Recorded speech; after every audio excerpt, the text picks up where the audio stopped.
Hola a todos. En este video pretendo responder qué es la salud mental para el psicoanálisis, y para poderlo hacer pretendo también abordar, aunque de manera muy superflua, muy rápida, qué es el psicoanálisis, por lo menos a grandes rasgos. Si tuviéramos que responder dentro de toda la maraña de conceptos medios oscuros que están contenidos en esta teoría, si tuviéramos que responder cuál sería el concepto central, me parece ser que sería el de el inconsciente. Pero ¿qué es inconsciente? ¿Qué es el inconsciente? En el inconsciente se encuentran representaciones mentales de las cuales el sujeto no se percata. Ahora bien, cuando veíamos la explicación de la psicología cognitivo-conductual, veíamos que esa teoría prescinde del término inconsciente y que sin embargo hace referencia a que hay pensamientos que son automáticos. La diferencia con el inconsciente psicoanalítico, es que estas representaciones mentales no son susceptibles de evocarse a la conciencia a voluntad del mismo sujeto, es decir, son representaciones que le escapan, pero que sin embargo influyen en su comportamiento, influyen en los propios procesos de pensamiento conscientes, influyen en el sí mismo, por llamarlo de alguna manera. Ahora bien, nosotros, ¿cómo nos damos cuenta de la existencia de este inconsciente? Pues a través de algunas manifestaciones como los lapsus, que son aquellas equivocaciones donde se dice algo en lugar de otra cosa. Por ejemplo, que a la novia, al novio, se le cambia de nombre y se le dice el nombre del padre, de la madre, del ex, no sé, ¿no? Del maestro, de quien sea. Los chistes, como dice el dicho, ¿no? De que entre broma y broma la verdad se asoma. Los sueños como un medio privilegiado para poder acceder a este inconsciente. Y yo quiero hacer particular énfasis en una representación que es la representación sintomática, el síntoma. Entonces, fíjense cómo estas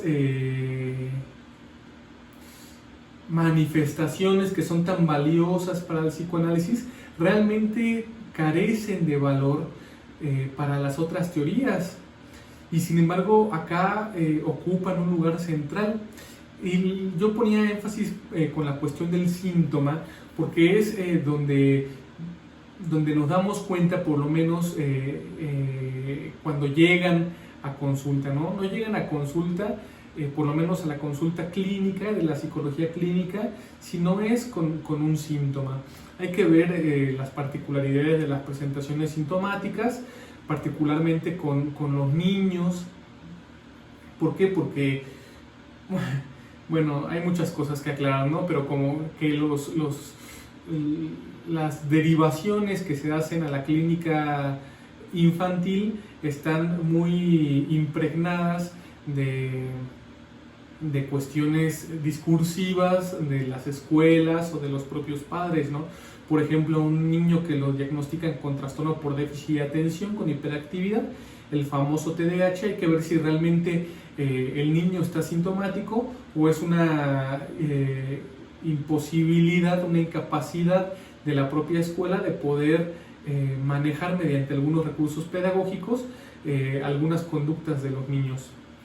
En fin, el síntoma causa malestar tanto en el sujeto como en las personas que lo rodean. A veces eso es como en una balanza, ¿no? A veces está más inclinado a un lugar y a veces está más inclinado al otro, pero lo que sí es que cuando los pacientes llegan con sus síntomas para ser tratados, esos síntomas tienen la cualidad de estar presentados como un signo de interrogación, es decir, que los pacientes, las personas que consultan, no saben por qué está ahí ese síntoma, no saben cómo le pueden hacer para quitárselo. De hecho, es muy común que el psicólogo, el psiquiatra, el personal de la salud es socorrido como un último recurso. Es decir, antes ya se intentó hacer un montón de cosas, se intentó ir a misa, se intentó confesar, intentó hacer ejercicios, intentó masturbar, intentó hacer de todo y nada le sirvió. Y se sigue sintiendo mal. Entonces se pregunta, ¿por qué está esto aquí? ¿Cómo le hago esto para quitarlo? Y llega con la esperanza de que el profesional de la salud le pueda responder. La cosa es que si ese personal tiene algo de congruencia con la propia profesión, se va a dar cuenta que no sabe, ¿no? Esa es una diferencia radical entre la medicina y la psicología, entre el psicoanálisis y la psicología cognitivo-conductual, entre el psicoanálisis y el conductismo, entre el psicoanálisis y prácticamente todas las corrientes psicológicas, que el psicoanalista no sabe tampoco. Ahora bien, cobran bien caro, ¿no? Y entonces, y no dicen que no saben. ¿Cómo eso no va a ser un fraude? Pues bueno, en esta arista del esquema del psicoanálisis, el posicionamiento es muy socrático, es decir, que quien sabe realmente es el sujeto, pero no sabe que sabe, ¿no? Y hay que ver también de qué sujeto estamos hablando. No es el individuo, entendido como en planos llanos, sino es en esa estructura discursiva que en algún nivel, en un nivel inconsciente precisamente, se esconde un saber. Pues bueno, la cuestión es que este síntoma entonces nos ayuda a dar cuenta que hay un inconsciente, pero también que ese inconsciente tiene una particularidad, y que es la particularidad de expresar un deseo. ¿Sí? La cuestión es, ¿qué es el deseo? Aquí nos metemos con cosas sumamente interesantes, sumamente complejas, sumamente criticables también, como la cuestión que implica a la sexualidad. Por eso se le golpea tanto al psicoanálisis, todo al psicoanálisis, pero muchísimo al psicoanálisis freudiano. ¿Por qué? Porque se lo tachó de pansexualista, y la verdad es que un poquito sí. La cuestión es ¿qué es la sexualidad para Freud? ¿No? La sexualidad en este punto, en el punto de Freud, es hablar de la interacción, del establecimiento, de las pautas, de las relaciones humanas. De las relaciones humanas en una época y en un lugar determinado, que es en Occidente, a partir del siglo XIX. Esto está desarrollado en Freud, está desarrollado en otros autores del psicoanálisis, pero me parece que quien lo desarrolla de una manera excelsa es un autor que yo les recomiendo mucho que lean, que se llama Michel Foucault, en un libro que se llama La voluntad de saber, Historia de la sexualidad, es el primer tomo. En fin, la idea con todo esto es que si yo les estoy diciendo que hay una época y un lugar determinado, que es Occidente a partir del siglo XIX, donde surge el deseo que estudia el psicoanálisis, cabe hacer la pregunta de qué es lo singular de esa época. Y es que se estructura la familia como la conocemos incluso hoy en día, ¿no? Que hay varios impulsos, varios intentos de hacer un cambio a esta familia tradicional compuesta por madre, por padre, por los hijos, con esta cuestión de la diversidad sexual y de la diversidad de géneros, ¿no? Pero que en sí aún no nos podemos desprender de ahí, y que sí tiene que ver con una constitución de un núcleo que se refleja en, si no todos, casi todos los ámbitos en los que interactuamos todos los días. Por ejemplo, la arquitectura de las casas, cómo están construidas, la arquitectura también del sistema económico, con la cuestión de las pensiones, la arquitectura del sistema educativo, ¿no? Quién tiene que ir a la escuela, quién lo inscribe, quién va a las juntas, quién lo puede recoger, quién no lo puede recoger, la estructura legal, ¿no? La cuestión de los testimonios, del patrimonio, el matrimonio, de la adopción, ¿no? Es decir, pareciera ser que todo queda centrado en este esquema familiar como lo conocemos.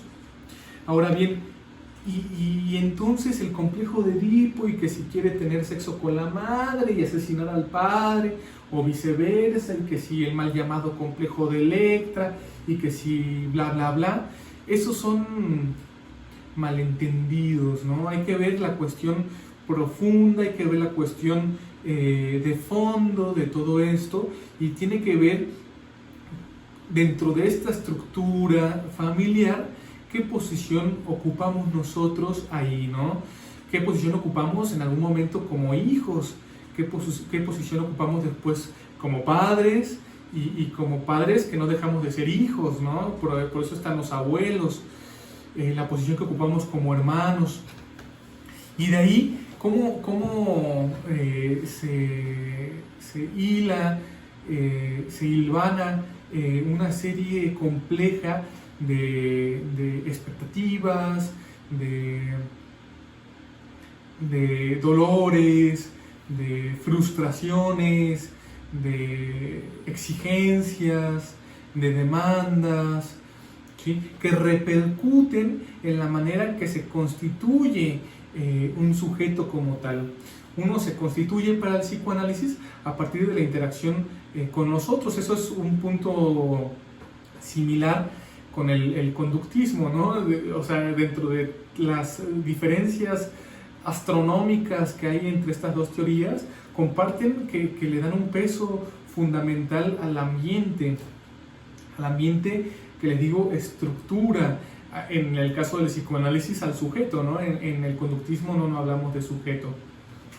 Entonces de esas aristas en las cuales nosotros crecimos, de esas aristas del lugar que nosotros encontramos como sujetos de un deseo, del deseo familiar, de esta novela que se arma, es donde podríamos acceder a la pregunta de qué es la salud mental. Respondiendo a la pregunta, es poder encontrar o reencontrar un lugar no tan mortificante, un lugar